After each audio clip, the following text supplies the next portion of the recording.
President Anderson, members of the faculty, Board of Trustees, distinguished guests,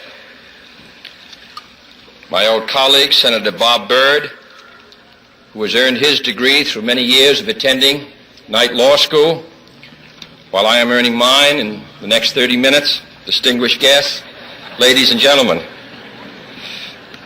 It is with great pride that I participate in this ceremony of the American University, sponsored by the Methodist Church, founded by Bishop John Fletcher Hurst, and first opened by President Woodrow Wilson in 1914. This is a young and growing university, but it has already fulfilled Bishop Hurst's enlightened hope for the study of history and public affairs in a city devoted to the making of history and to the conduct of the public's business. By sponsoring this institution of higher learning for all who wish to learn, whatever their color or their creed, the Methodists of this area and the nation deserve the nation's thanks. And I commend all those who are today graduating. Professor Woodrow Wilson once said that every man sent out from a university should be a man of his nation as well as a man of his time. And I'm confident that the men and women who carry the honor of graduating from this institution will continue to give from their lives, from their talents, a high measure of public service and public support. There are few earthly things more beautiful than a university, wrote John Masefield in his tribute to English universities, and his words are equally true today. He did not refer to towers or to campuses. He admired the splendid beauty of a university because it was, he said, a place where those who hate ignorance may strive to know, where those who perceive truth may strive to make others see. I have therefore chosen this time and place to discuss a topic on which ignorance too often abounds and the truth too rarely perceived, and that is the most important topic on earth, peace. What kind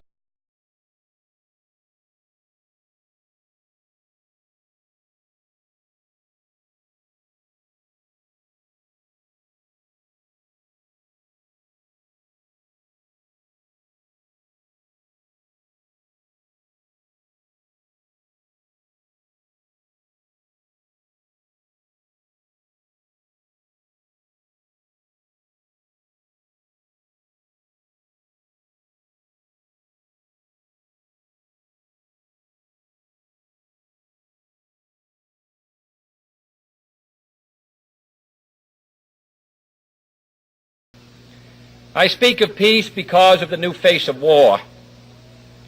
Total war makes no sense in an age where great powers can maintain large and relatively invulnerable nuclear forces and refuse to surrender without resort to those forces. It makes no sense in an age where a single nuclear weapon contains almost 10 times the explosive force delivered by all the Allied air forces in the Second World War. It makes no sense in an age when the deadly poisons produced by a nuclear exchange would be carried by wind and water and soil and seed to the far corners of the globe and to generations yet unborn.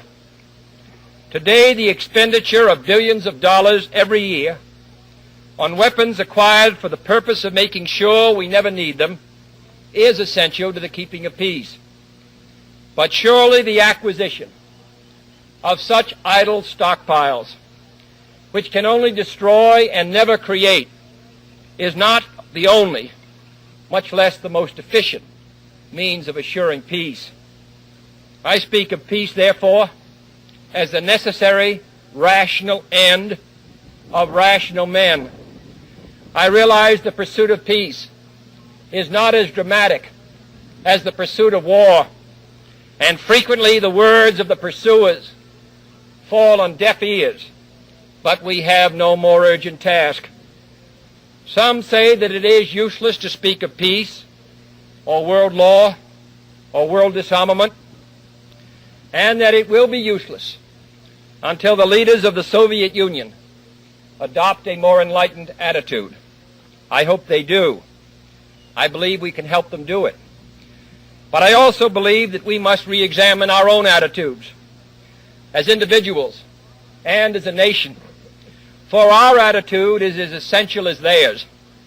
And every graduate of this school, every thoughtful citizen who despairs of war and wishes to bring peace should begin by looking inward, by examining his own attitude towards the possibilities of peace, towards the Soviet Union, towards the course of the Cold War, and towards freedom and peace here at home. First, examine our attitude towards peace itself. Too many of us think it is impossible. Too many think it is unreal. But that is a dangerous, defeatist belief. It leads to the conclusion that war is inevitable, that mankind is doomed, that we are gripped by forces we cannot control. We need not accept that view. Our problems are man-made. Therefore, they can be solved by man, and man can be as big as he wants. No problem of human destiny is beyond human beings. Man's reason and spirit have often solved the seemingly unsolvable, and we believe they can do it again. I am not referring to the absolute, infinite concept of universal peace and goodwill, of which some fantasies and fanatics dream. I do not deny the value of hopes and dreams, but we merely invite discouragement and incredulity by making that our only and immediate goal. Let us focus instead on a more practical, more attainable peace, based not on a sudden revolution in human nature, but on a gradual evolution in human institutions, on a series of concrete actions and effective agreements which are in the interests of all concerned. There is no single simple key to this peace, no grand or magic formula to be adopted by one or two powers. Genuine peace must be the product of many nations, the sum of many acts. It must be dynamic, not static, changing to meet the challenge of each new generation. For peace is a process, a way of solving problems. With such a peace, there will still be quarrels and conflicting interests, as there are within families and nations. World peace, like community peace, does not require that each man love his neighbor. It requires only that they live together in mutual tolerance, submitting their disputes to a just and peaceful settlement. And history teaches us that enmities between nations, as between individuals, do not last forever. However fixed our likes and dislikes may seem, the tide of time and events will often bring surprising changes in the relations between nations and neighbors. So let us persevere. Peace need not be impractical, and war need not be inevitable. By defining our goal more clearly, by making it seem more manageable and less remote, we can help all people to see it, to draw hope from it, and to move irresistibly towards it. And second, let us re-examine our attitude towards the Soviet Union. It is discouraging to think that their leaders may actually believe what their propagandists write. It is discouraging to read a recent authoritative Soviet text on military strategy and find on page after page wholly baseless and incredible claims, such as the allegation that American imperialist circles are preparing to unleash different types of war, that there is a very real threat of a preventative war being unleashed by American imperialists against the Soviet Union, and that the political aims, and I quote, of the American imperialists are to enslave economically and politically the European and other capitalist countries, and to achieve world domination by means of aggressive war, unquote. Truly, as it was written long ago, the wicked flee when no man pursueth. Yet it is sad to read these Soviet statements, to realize the extent of the gulf between us. But it is also a warning to the American people not to fall into the same trap as the Soviets, not to see only a distorted and desperate view of the other side, not to see conflict as inevitable, accommodation as impossible, and communication as nothing more than an exchange of threats. No government or social system is so evil that its people must be considered as lacking in virtue. As Americans, we find communism profoundly repugnant as a negation of personal freedom and dignity. But we can still hail the Russian people for their many achievements in science and space, in economic and industrial growth, in culture, in acts of courage. Among the many traits the peoples of our two countries have in common, none is stronger than our mutual abhorrence of war.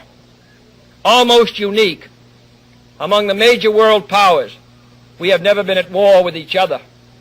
And no nation in the history of battle ever suffered more than the Soviet Union in the Second World War. At least 20 million lost their lives. Countless millions of homes and families were burned or sacked. A third of the nation's territory, including 2/3 of its industrial base, was turned into a wasteland, a loss equivalent to the destruction of this country east of Chicago. Today, should total war ever break out again, no matter how, our two countries will be the primary target. It is an ironic but accurate fact that the two strongest powers are the two in the most danger of devastation. All we have built, all we have worked for, would be destroyed in the first 24 hours. And even in the Cold War, which brings burdens and dangers to so many countries, including this nation's closest allies, our two countries bear the heaviest burdens.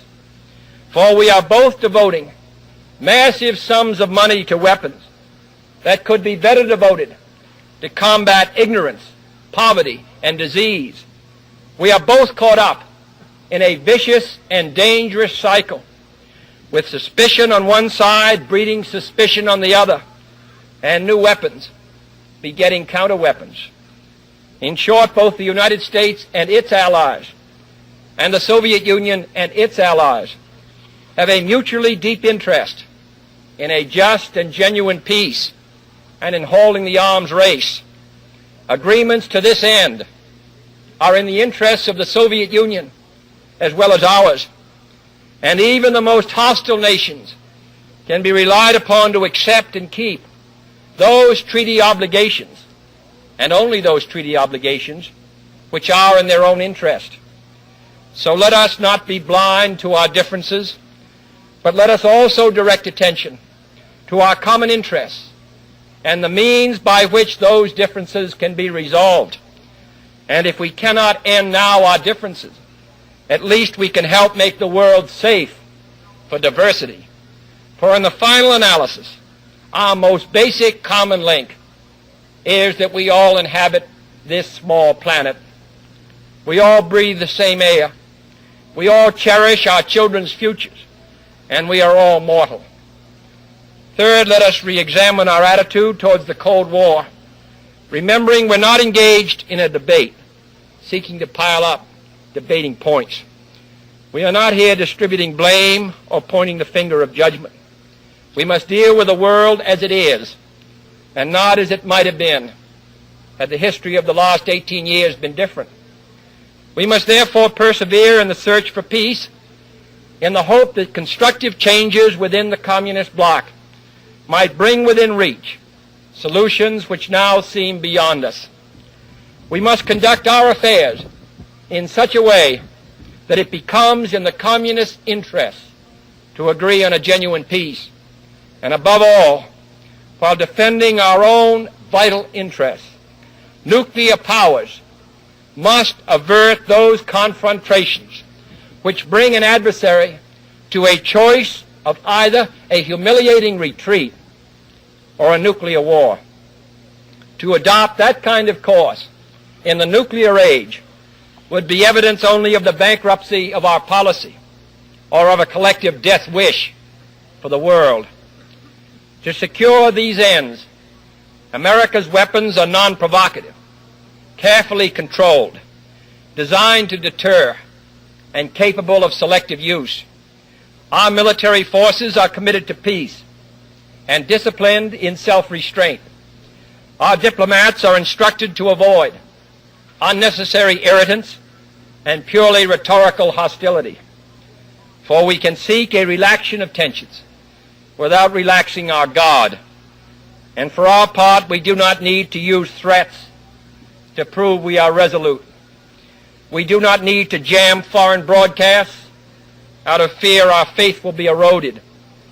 We are unwilling to impose our system on any unwilling people, but we are willing and able to engage in peaceful competition with any people on earth.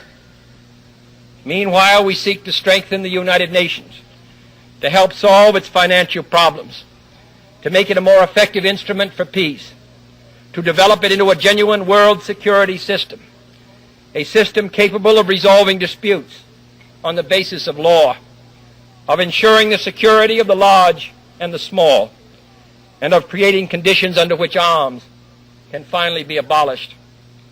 At the same time, we seek to keep peace inside the non-communist world, where many nations, all of them our friends, are divided over issues which weaken Western unity, which invite communist intervention, or which threaten to erupt into war. Our efforts in West New Guinea, in the Congo, in the Middle East, and the Indian subcontinent have been persistent and patient, despite criticism from both sides. We have also tried to set an example for others by seeking to adjust small but significant differences with our own closest neighbors in Mexico and Canada. Speaking of other nations, I wish to make one point clear. We are bound to many nations by alliances. These alliances exist because our concern and theirs substantially overlap. Our commitment to defend Western Europe and West Berlin, for example, stands undiminished because of the identity of our vital interests.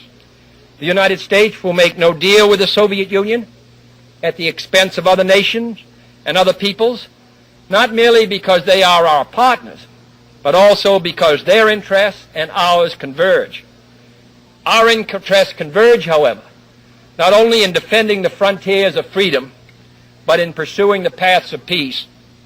It is our hope and the purpose of Allied policy to convince the Soviet Union that she too should let each nation choose its own future, so long as that choice does not interfere with the choices of others. The communist drive to impose their political and economic system on others is the primary cause of world tension today. For there can be no doubt that if all nations could refrain from interfering in the self-determination of others, the peace would be much more assured. This will require a new effort to achieve world law, a new context for world discussions. It will require increased understanding between the Soviets and ourselves. An increased understanding will require increased contact and communication. One step in this direction is the proposed arrangement for a direct line between Moscow and Washington to avoid on each side the dangerous delays, misunderstandings, and misreadings of others' actions which might occur at a time of crisis.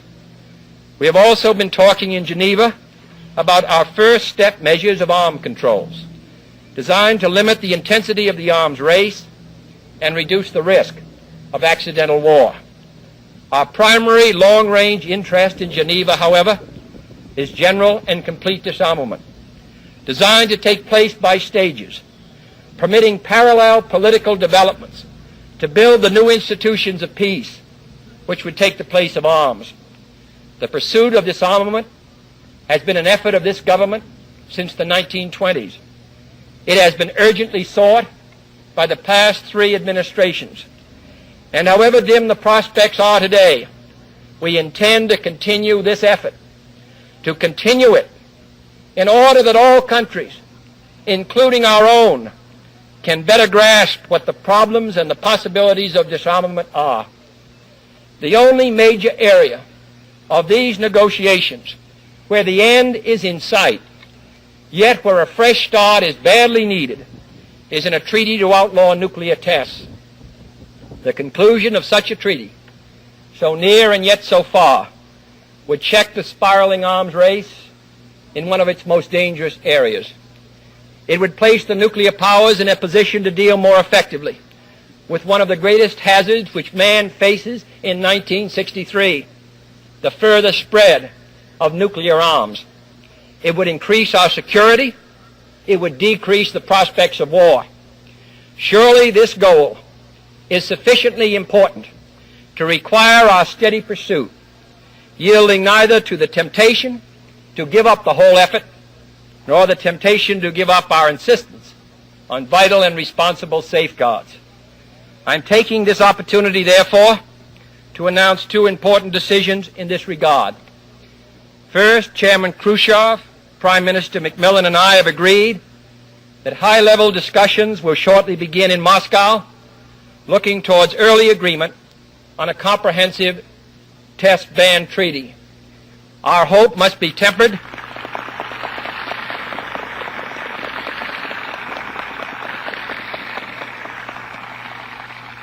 Our hopes must be tempered with the caution of history, but with our hopes go the hopes of all mankind. Second, to make clear our good faith and solemn convictions on this matter, I now declare that the United States does not propose to conduct nuclear tests in the atmosphere so long as other states do not do so.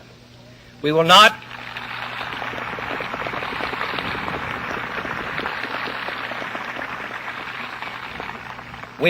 be the first to resume. Such a declaration is no substitute for a formal binding treaty, but I hope it will help us achieve one. Nor would such a treaty be a substitute for disarmament, but I hope it will help us achieve it. Finally, my fellow Americans, let us examine our attitude towards peace and freedom here at home. The quality and spirit of our own society must justify and support our efforts abroad. We must show it in the dedication of our own lives, as many of you who are graduating today will have an opportunity to do by serving without pay in the Peace Corps abroad or in the proposed National Service Corps here at home. But wherever we are, we must all, in our daily lives, live up to the age-old faith that peace and freedom walk together. In too many of our cities today, the peace is not secure because freedom is incomplete. It is the responsibility of the executive branch at all levels of government, local, state, and national, to provide and protect that freedom for all of our citizens by all means within our authority. It is the responsibility of the legislative branch at all levels, wherever the authority is not now adequate, to make it adequate. And it is the responsibility of all citizens in all sections of this country to respect the rights of others and respect the law of the land. All this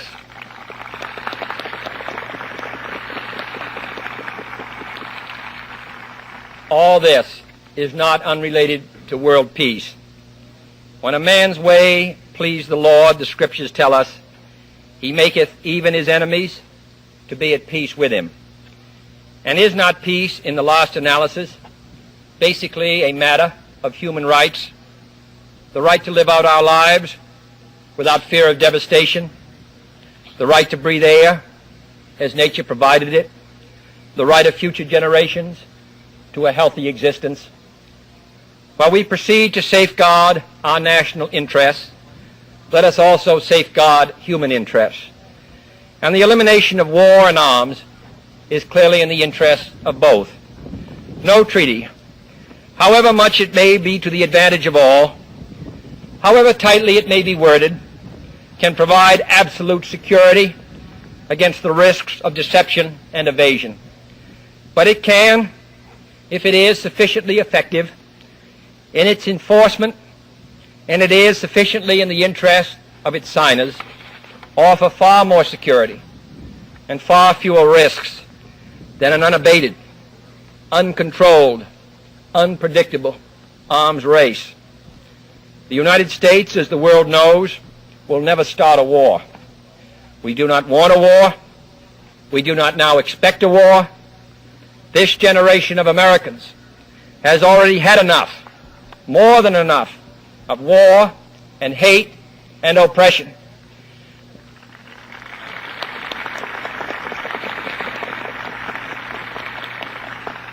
We shall be prepared if others wish it. We shall be alert to try to stop it. But we shall also do our part to build a world of peace where the weak are safe and the strong are just. We are not helpless before that task or hopeless of its success. Confident and unafraid, we must labor on, not towards a strategy of annihilation, but towards a strategy of peace.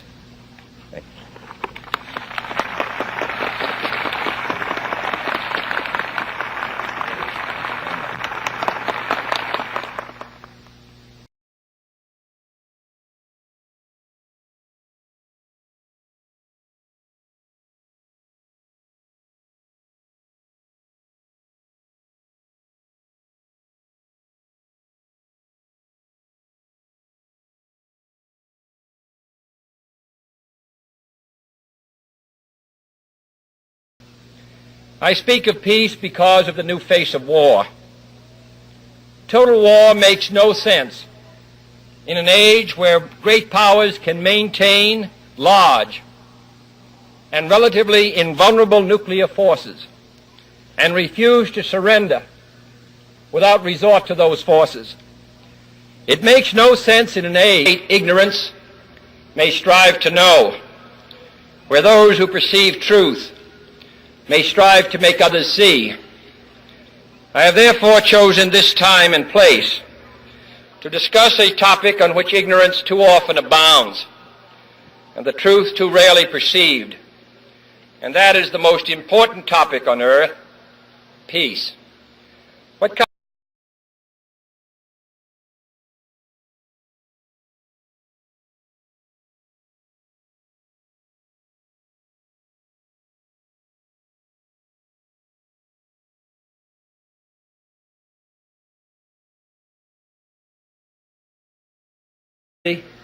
should be a man of his nation as well as a man of his time.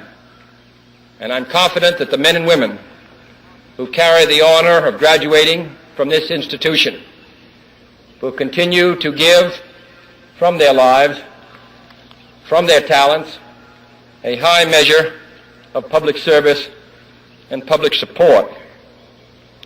There are few earthly things more beautiful than a university, wrote John Masefield in his tribute to English universities, and his words are equally true today. He did not refer to towers or to campuses. He admired the splendid beauty of a university because it was, he said, a place where those who hate.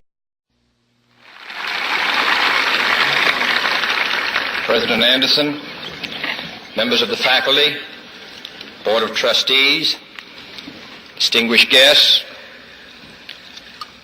my old colleague, Senator Bob Byrd, who has earned his degree through many years of attending Knight Law School, while I am earning mine in the next 30 minutes, distinguished guests, ladies and gentlemen.